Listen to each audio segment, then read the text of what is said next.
Okay, so tip number 3 is going to be group awareness. So, a very weird conversation to have when I'm on my own in a room, when normally I'd have this conversation with a group and we'd do some exercises and games to work on those techniques. But I'm just going to do a little bit of a talk about it so that a bit of preparedness and things you can be aware for. So, it's not something you can really practice on your own. That's the whole point of it being group awareness. So when you're in a group scenario and you've got a song, say we were doing Stand By Me, which is my example song for my tips, and there's a leader maybe starts the song off and they start singing it and playing it. They're the person that you follow, so that's the dominating person in the room. You're listening to them, following the tempo, the beat. You may be counting along or watching their arm movement to get an indication of the rhythm and the feel. And the thing about looking at the sheet music, when you're looking at sheet music and you're looking at the words and then you're looking at the chords, and if you're not really familiar to the song, then it's very difficult to know what's going on around you. Whereas the number one thing you should be doing is being aware of what's going on around you. So what I will say, which helps me now, if you ever come to watch me gig, I may have an iPad or a sheet music in front of me, and it will give me the song and that I'm playing, and I will be honest and say that probably 90% of what I'm playing I know already. I don't need to look at the sheet music, I don't need to look at the iPad. I'm terrible at remembering lyrics, so I always have to look down at lyrics. But what I do is I put it in an angle where it's a bit awkward for me to be looking at, if that makes sense.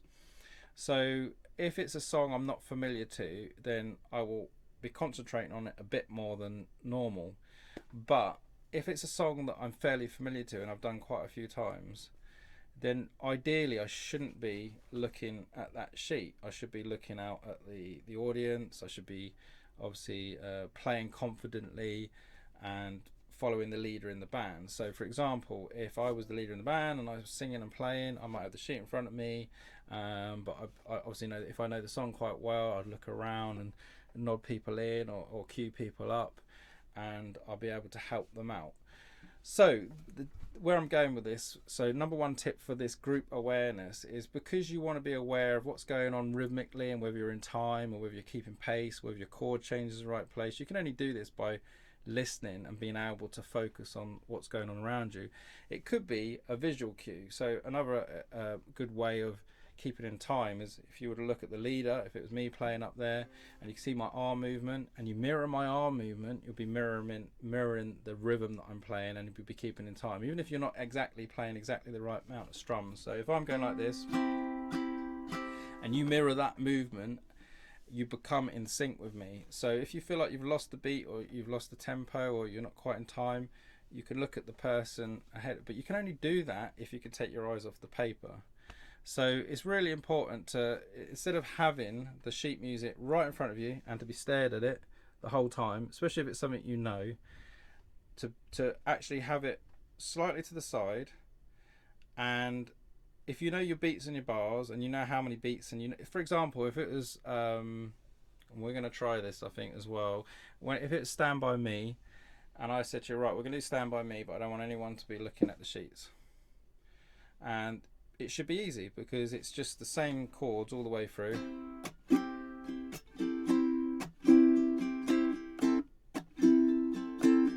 A minor and the 2 bars F, 1 bar F and G, and then 2 C, and it's the same all the way through. So really, unless you're all singing together and you're singing every line, that you only really need the lyrics there.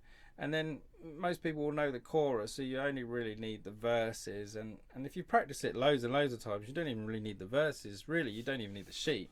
So I would say, as something to practice at home, and I do this quite a lot, is I will listen to the song first. I get the beats and the bars right. I follow the music. I break down every part slowly. I make sure I'm really familiar to it, and then I play it over and over. And as I start to feel like I'm getting familiar to the song, I don't look at the sheet. I put the sheet away and I literally just play. I play and I sing, or I put the track on and I play along with the track. And I may make the odd mistake, or I'll get confused and lose a part.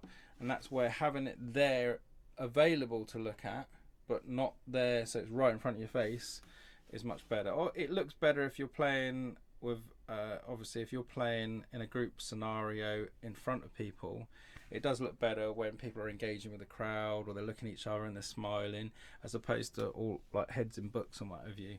So I will say this is your exercise to focus on. Pick a song that you're really comfortable with, and if you're one of those people that feel like you always have to have the sheet open and be stuck to it, practice putting the sheet to one side or putting it slightly out of sight and looking away from the page. Now, if you get lost and confused, it can be quite hard to find where you are on the page and you're looking down and what have you.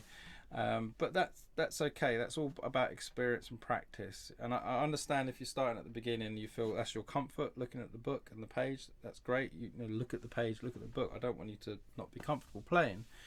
But the whole point of it is if you are playing in a group scenario and you've got that leader and they're strumming and what you want to be perfectly in sync and you want to feel confident, then you will feel more confident if you don't feel like you have to be looking at it all the time, looking at that sheet music. So I would say practice without the sheets occasionally, for pick one or two songs to start with that you know are really easy and you played them loads of times, and see if you can get at least one song in your repertoire where you know all the words and you know all the chords. I must admit I do find this quite difficult remembering lyrics, so I'd have it in front of me, but there are a lot of songs that I can play without even thinking about because I've done it that many times, and it does take a lot of experience. So that was tip 3, group awareness, and how you can get better at group awareness.